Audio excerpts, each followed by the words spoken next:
नमस्ते बच्चों, हिंदी क्लासेस में आपका स्वागत है। आज हम सृजन पाठ्य पुस्तिका का पाठ 2 भ्रमर गीत से चयनित कुछ पद, कविवर है सूरदास, पढ़ने जा रहे हैं। कविता शुरू करने से पहले मैं सूरदास का जीवन और साहित्य परिचय पढ़कर सुना रही हूँ। कवि सूरदास का जन्म सन 1483 ईस्वी में हुआ था और इनकी मृत्यु सन 1563 ईस्वी में हुई। सूरदास का जन्म दिल्ली के निकट सिही नामक गांव में हुआ था। रुणकता आगरा के गऊ घाट पर उनकी भेंट महाप्रभु वल्लभाचार्य से हुई। उन्होंने सूरदास को वल्लभ संप्रदाय में दीक्षित किया तथा भागवत कथा सुनाई, जिसके आधार पर कवि ने उच्च कोटि के साहित्य का सृजन किया।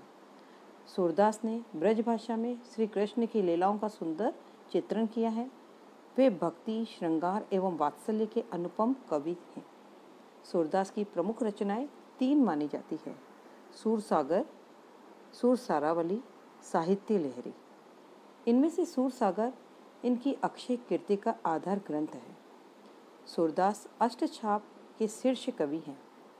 कृष्ण के लोकरंजक रूप को काव्य का आधार बनाकर उन्होंने जयदेव और विद्यापति की गान परंपरा को आगे बढ़ाया। सूरदास का काव्य हिंदी साहित्य की अमूल्य निधि है। उनके बारे में सच ही कहा है: सूर सूर तुलसी ससी, उड़ुगण केशवदास, अब के कवि खद्योत सम, जहाँ तह करत प्रकाश। सूर का अर्थ होता है सूरदास। अगले सूर का अर्थ है सूर्य। शशि का अर्थ चंद्रमा है। उड़ुगण का अर्थ है तारे। खद्योत का अर्थ है जुगनू। कवि सूरदास सूर्य के समान, तुलसीदास चंद्रमा के समान और केशवदास तारे के समान है, जिन्होंने अपने काव्य द्वारा संसार भर में प्रकाश फैलाया है।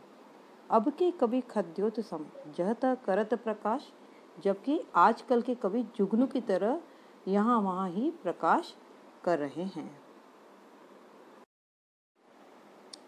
अब हम कविता का परिचय देख लेते हैं थोड़ा। इस पाठ में सूरसागर के भ्रमर गीत के 6 पद लिए गए हैं। श्री कृष्ण ने वीर वेदना से व्यथित गोपियों को सांत्वना देने हेतु उद्धव को भेजा। उद्धव उन्हें निर्गुण ब्रह्मा एवं योग का उपदेश देते हैं। तभी वहाँ एक भंवरा आता है। गोपियाँ भ्रमर के बहाने उद्धव को जवाब देती हैं। उन्हें कड़वी ककड़ी के समान योग का उपदेश अरुचिकर लगता है। उनके लिए मिलन और विरह दोनों स्थितियों में श्री कृष्ण से लगाव लाभदायक है। मथुरा काजल की कोठरी के समान है। उनकी आंखें कृष्ण दर्शन को व्याकुल है। वे निर्गुण ब्रह्मा के रंग, निवास, माता पिता आदि का ब्यौरा जानना चाहती है। कृष्ण की याद दिलाने वाले वन, उपवन, लता वितान, यमुना आदि विरह काल में भीषण संतापदायक बन गए हैं। कविता शुरू करने से पहले मैं आपको बता देना चाहती हूँ कि कविता का शीर्षक भ्रमर गीत क्यों रखा गया है। जब कृष्ण मथुरा जाते हैं और राजकीय कार्यों में व्यस्त हो जाने के कारण वे गोकुल गांव नहीं लौट पाते हैं और उन्हें जब यह पता चलता है कि उनके वियोग में गोपियाँ अत्यंत दुखी रहती हैं, है ना, व्याकुल रहती हैं, तब कृष्ण अपने मित्र उद्धव के माध्यम से उनके पास योग संदेश पहुँचाता है। योग संदेश का आशय है कि गोपियाँ जो है वह निर्गुण ब्रह्मा की उपासना करे और कृष्ण के साकार रूप की उपासना करना छोड़ दे। उद्धव जब गोपियों को ये योग संदेश सुना रहे होते हैं, तभी वहाँ पर एक भंवरा उड़ता हुआ पहुँच जाता है और गोपियों के ऊपर मंडराने लगता है। उस समय गोपियाँ जो है उस भंवरे को संबोधित करते हुए उद्धव और कृष्ण पर व्यंग करती हैं, उन्हें उलाहना देती हैं और इसी कारण इस गोपियाँ और उद्धव के बीच जो संवाद था और इसी कारण इसका नाम भ्रमर गीत प्रचलित हो गया। भ्रमर गीत से चयनित कुछ पद जो इस पाठ में दिए गए हैं, हम पहला पद पढ़ेंगे। हमारे हरि हारिल की लकड़ी, मन बच क्रम नन नंदन सो उर यह दृढ़ करी पकड़ी, जागत सोवत सपने सो तुक कान्ह कान्ह जकरी, सुनत ही जोग लगत ए सो अली, जो करुई ककड़ी, सोई व्याधि हमें ले आई, देखी सुनी न करी, यह तो सूर तीन ही ले दीजे जिनके मन चकरी। सबसे पहले हम इसके कठिन शब्दों के अर्थ देख लेते हैं। हरि का अर्थ होता है कृष्ण। हारिल एक पक्षी है जो अपने पंजों में लकड़ी पकड़े हुए सदैव रहता है, उड़ता है तब भी लकड़ी रहता है, उसे लगता है लकड़ी का उसे सहारा है। बच का अर्थ होता है वचन। उर का अर्थ होता है हृदय। सौतुक का अर्थ होता है साक्षात। जकरी का अर्थ होता है जपना। जोग का अर्थ होता है योग संदेश। करुई ककड़ी का अर्थ होता है कड़वी ककड़ी। व्याधि का अर्थ होता है रोग। तिन्हे का अर्थ होता है उन्हें। चक्री का अर्थ होता है अस्थिर। ठीक है। जब उद्धव गोपियों के पास कृष्ण का योग संदेश लेके आता है और योग संदेश जब सुनाता है, तब गोपियां उद्धव को जो कुछ कहती है, भंवरे को संबोधित करते हुए उद्धव तक अपनी बात पहुंचाती हैं, उसका वर्णन किया गया है। गोपियां उद्धव से कहती हैं, हमारे हरि हारिल की लकड़ी, कि हमारे कृष्ण तो हारिल पक्षी की लकड़ी के समान हैं, जिन्हें हमने दृढ़ता पूर्वक अपने हृदय में बसा रखा है। मन बच का मतलब होता है वचन। मन बच क्रम नन नंदन सो, उर यह दृढ़ करी पकड़ी। हमने उन्हें अपने मन वचन कर्म नन नंदन यानी नंदन, नंद के पुत्र कृष्ण को, उर का मतलब होता है हृदय में दृढ़ता पूर्वक पकड़ रखा है, यानी उन्हें हमें अपने हृदय में दृढ़ता पूर्वक हमने बसा रखा है। जागत सोवत सपने सौतुक, हम सोते हुए जागते हुए सपने में, है ना। सौतुक का मतलब साक्षात। कान्हा कान्हा जकरी, और कान्हा कान्हा का यानी कृष्ण का ही नाम जपते रहते हैं। सोते जागते सपने में हर समय हमें साक्षात कृष्ण दिखाई देते हैं और हम तो उन्हीं का नाम जपते रहते हैं। सुनत ही जोग लगत ऐसो अली, अली का मतलब भंवरा। अब भंवरे को संबोधित करते हुए उद्धव को बात कही जा रही है, तो गोपियाँ भंवरे को संबोधित करते हुए कह रही हैं, सुनत ही जोग लगत ऐसो अली, हे भ्रमर, ये उद्धव जो हमारे लिए योग संदेश लेके आए वो हमें ऐसा लग रहा है जो कड़वी ककड़ी, जिस तरह से कड़वी ककड़ी खाने से मुंह का स्वाद बिगड़ जाता है, उसी तरह से उनका योग संदेश जो है वो हमें अरुचिकर लग रहा है और हमारी वियोग की पीड़ा को ये और अधिक बढ़ा रहा है। सोई व्याधि हमें ले आई, देखी सुनी न करी। ये उद्धव जो है हमारे लिए एक ऐसा रोग लेके आ गया है जिसके बारे में न तो हमने कभी सुना है न देखा है, अर्थात हमारे वियोग की पीड़ा को और अधिक उसने आकर बढ़ा दिया है।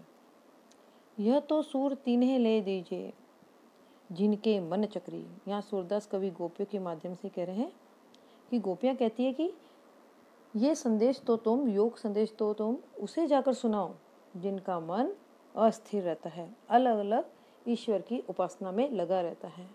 हमारे मन में तो सिर्फ एक कृष्ण ही बसे हुए हैं, इसलिए तुम्हारे इस योग संदेश का हम पर कोई प्रभाव पड़ने वाला नहीं है।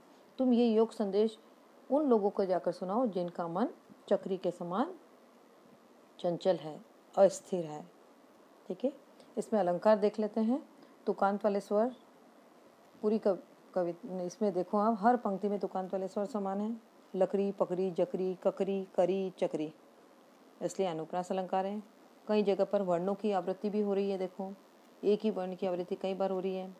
हमारे हरि हारिल ह वर्ण की आवृत्ति हो रही है, तो अनुप्रास अलंकार यहाँ पर भी है। और देखो, हारिल की लकड़ी के समान कृष्ण को बताया गया है, इसलिए यहाँ पर उपमा अलंकार भी है। ठीक है। अब हम अगला पद पढ़ने जा रहे हैं। हम तो दूहों भांति फल पायो, जो ब्रजनाथ मिले तो नीको, नात्रु जग जस गायो। कह वे गोकुल की गोपी, सब बरनहीन लघु जाति। कह वे कमला के स्वामी, संग मिली बैठी एक पाती। निगम ध्यान मुनि ज्ञान अगोचर, ते भय गोच निवासी। ता ऊपर अब साच कहो, धो मुक्ति कौन की दासी। जोग कथा पा लागो उधो, ना कहो बारंबार। सुर श्याम तजी और भजे, जो ताकी जननी छार। पहले हम कठिन शब्दों के अर्थ देख लेते हैं। दुहु भांति का अर्थ होता है दोनों प्रकार से। फल का अर्थ लाभ से है। नीको का अर्थ अच्छा। नातृ का अर्थ है नहीं तो। जस का अर्थ होता है यश। वरणहीन का अर्थ होता है निम्न वर्ग। लघु जाति का अर्थ होता है नीची जाति। पांति का अर्थ पंक्ति से है। कमला के स्वामी या कृष्ण को कहा है, अर्थात कमला के पति नारायण है और नारायण के ही अवतार कृष्ण है, इसलिए यहाँ पर कमला के स्वामी कृष्ण को कहा है। पांति का अर्थ पंक्ति। निगम ध्यान का अर्थ होता है वेदों का ज्ञाता। मुनि ज्ञान यानी ज्ञानी मुनि। अगोचर पहुँच से बाहर। गोश निवासी गोपालों की बस्ती में रहने वाले। धौ का अर्थ ये। योग कथा का अर्थ योग संदेश। श्याम का अर्थ कृष्ण। तजी का अर्थ होता है छोड़ना। पा का अर्थ होता है पैर। जननी का अर्थ होता है माता। छार का अर्थ होता है तुच्छ। ये इस पद में गोपियां जो है उद्धव से कहती हैं कि हम तो दूहु भांति फल पायो। कृष्ण से प्रेम करके तो हमने दोनों ही प्रकार से लाभ ही लाभ प्राप्त कर लिया है। जो ब्रजनाथ मिले तो नीको। यदि ब्रजनाथ का अर्थ कृष्ण, यदि कृष्ण हमें पुनः मिलते हैं तो बहुत ही अच्छा है। नातृ का अर्थ नहीं तो। जग जस गायो, और नहीं तो जब जब उनका संसार में यशोगान होगा उनके साथ हमारा भी नाम लिया जाएगा, इसीलिए हमने दोनों ही प्रकार से हमें लाभ ही है।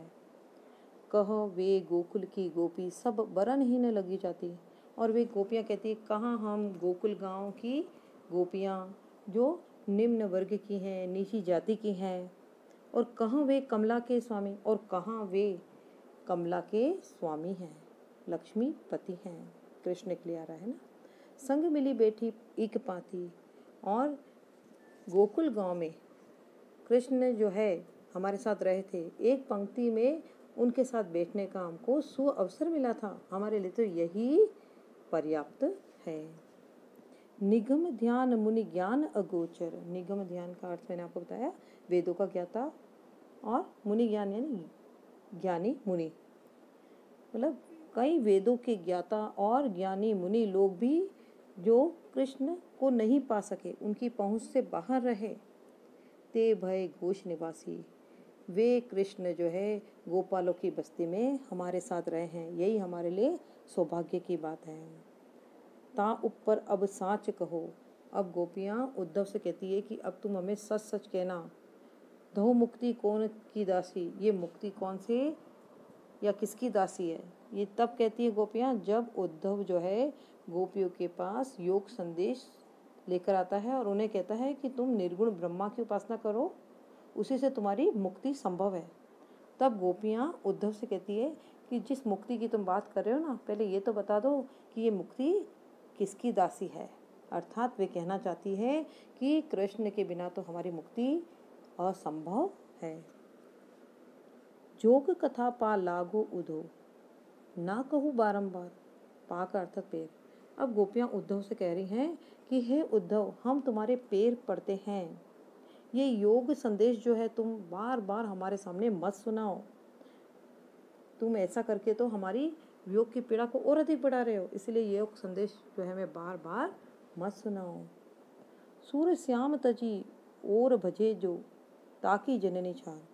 सूरदास कवि गोपियों के माध्यम से ही कहते हैं कि गोपियाँ कहती है कि कृष्ण को छोड़कर यदि कोई किसी और की उपासना करता है तो जो ताकि जननी छार, छार का अर्थ होता है तुच्छ, वो अपनी माता को तुच्छ मानकर ल जाता है। अर्थात ऐसे लोगों का जन्म व्यर्थ होता है। जो कृष्ण की भक्ति को छोड़ किसी अन्य की उपासना करता है उसका जन्म व्यर्थ कहलाता है।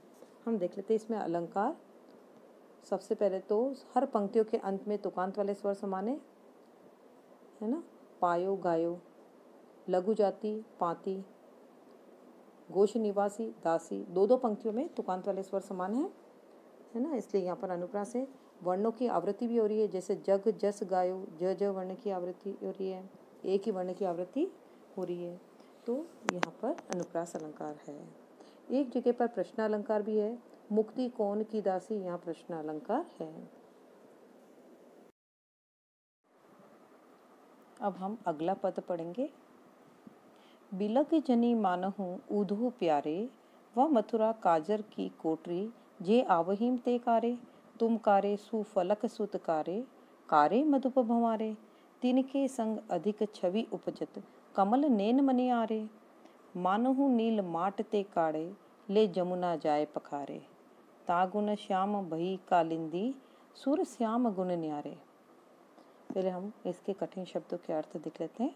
बिलक का अर्थ होता है बुरा, मानहु का अर्थ होता है मानना। बिलक जनी मानहु का अर्थ हो गया बुरा मत मानना। काजर की कोठरी का अर्थ है काजल की कोठरी। सुफलक सुत का अर्थ होता है अक्रूर, अक्रूर के लिए का है। मधुप भंवारे का अर्थ होता है रस के लोभी भंवरे। तिनके का अर्थ होता है इनके। छवि उपजत का अर्थ होता है शोभा पाते हैं। कमल नैन का अर्थ है कमल के समान नैन वाले।